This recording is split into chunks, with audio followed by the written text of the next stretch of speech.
Selamat datang di pembahasan kelompok 8 KPK. Inilah daftar anggota kami.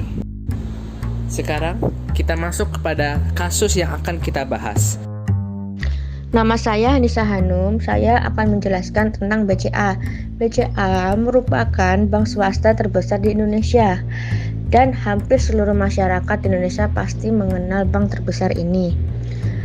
BCA dengan nama lain Bank Sentral Asia.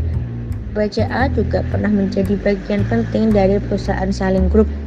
Tetapi saat ini BCA dimiliki oleh perusahaan Djarum yang merupakan salah satu grup produsen rokok terbesar keempat di Indonesia. Pada tahun 1955, perseorangan dagang dan industri Semarang, Kennedy Factory berdiri sebagai cikal bakal Bank Sentral Asia atau BCA dan didirikan oleh Sudono Salim pada tanggal 21 Februari 1957 dan berkantor pusat di Jakarta. Pada tanggal 1 Mei 1975, seorang pengusaha bernama Mokhtar Yadi memperbaiki sistem kerja di bank serta merapikan arsip-arsip bank yang pada saat itu kantornya banyak terdapat sarang laba-laba. Pada tahun 1977, BCA melakukan merger dengan dua bank, antara lain Bank Jemari salah satunya. Bank Jemari yang dimiliki oleh Yayasan Kesejahteraan Angkatan Bersenjata Republik Indonesia. Kantornya berpusat menjadi cabang BCA. Merupakan merger inilah membuat BCA bisa menjadi banyak devisa. Pada tahun 1980, BCA mengajukan permohonan kepada Bank Indonesia agar diperbolehkan mengeluarkan dan mengedarkan kartu kredit atas nama BCA yang berlaku internasional. Untuk itu, Bank BCA bekerjasama dengan Mastercard. Pada tahun 1990, BCA mengembangkan alternatif jaringan layanan melalui ATM atau anjungan tunai mandiri. Selain itu, BCA bekerjasama dengan institusi terkemuka antara lain perusahaan Telkom untuk pembayaran tagihan telepon melalui ATM BCA. Dengan Citibank yang berguna untuk nasabah BCA, pemegang kartu kredit Citibank dapat melakukan pembayaran tagihan melalui ATM BCA. Pada periode 2000, BCA memperkuat dan mengembangkan produk dan layanan, terutama melalui perbankan elektronik, dengan memperkenalkan debit BCA, tunai BCA, internet banking klik BCA, mobile banking MBCA, HCBank, dan lain-lain. BCA juga mendirikan fasilitas Disaster Recovery Center di Singapura. BCA meningkatkan kompetensi di bidang penyaluran kredit, termasuk melalui ekspansi ke bidang pembiayaan mobil melalui anak perusahaan BCA Finance. Nama saya Siti Nafizah. Di sini saya akan menyebutkan beberapa fitur dan layanan dari Bank BCA.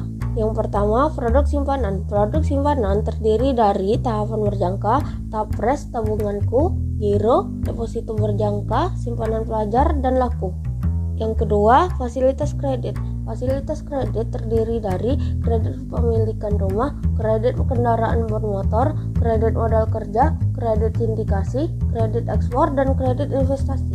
Yang ketiga, perbankan elektronik. Perbankan elektronik terdiri dari ATM BCA, debit BCA, tunai BCA, flash, mobile banking, dan contact center. Yang terakhir, ada produk investasi aplikasi. Produk investasi aplikasi terdiri dari dua macam. Yang pertama, surat utang negara dan surat berharga syariah negara.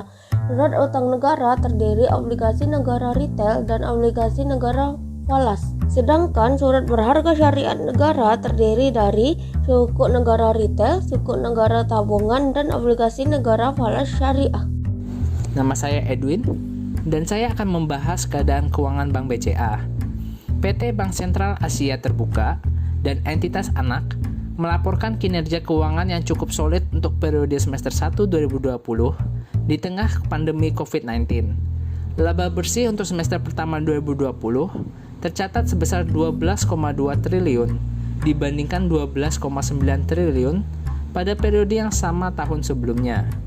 Di tengah tantangan pandemi, BCA berhasil mencatat pertumbuhan dana pihak ketiga yang tinggi pada semester pertama. Dana giro dan tabungan tumbuh 12,8%, mencapai 575,9 triliun dan berkontribusi sebesar 75,6% dari total dana pihak ketiga pada Juni 2020. Jaringan transaksi perbankan yang luas merupakan faktor pendorong pertumbuhan dana CASA atau dana giro dan tabungan.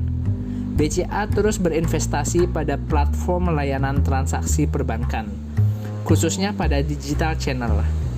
Jumlah rekening tumbuh 11,9%, mencapai 22,5 juta rekening hingga Juni 2020, karena didukung oleh layanan pembukaan rekening online. Dari posisi likuiditas, BCA juga kokoh dengan LDR sebesar 73,3%. Likuiditas berada pada tingkat yang sehat untuk mengantisipasi berbagai kebutuhan yang tidak terduga, khususnya selama masa pandemi. Saya Almas Nazifan Sofa akan memberikan kesimpulan tentang Bank BCA. Bank BCA adalah bank yang telah berpengalaman di dalam dunia perbankan yang ada di Indonesia. Bisa dilihat Bank BCA mulai berdiri pada tahun 1957 dan sampai sekarang masih bertahan di dalam dunia perbankan. Di balik kesuksesan Bank BCA ini, pasti banyak hal-hal yang menjadi rintangan bagi Bank BCA tersebut. Bank BCA pun selalu ingin memberikan yang terbaik kepada nasabah-nasabah yang sudah bekerja sama dengan Bank BCA, dengan cara memberikan banyak fitur dan selalu berusaha memberikan layanan yang baik kepada nasabah tersebut. Dengan memberikan banyak fitur dan layanan yang baik, Bank BCA berharap bisa memberikan kepuasan kepada nasabahnya. Seperti biasa, terima kasih.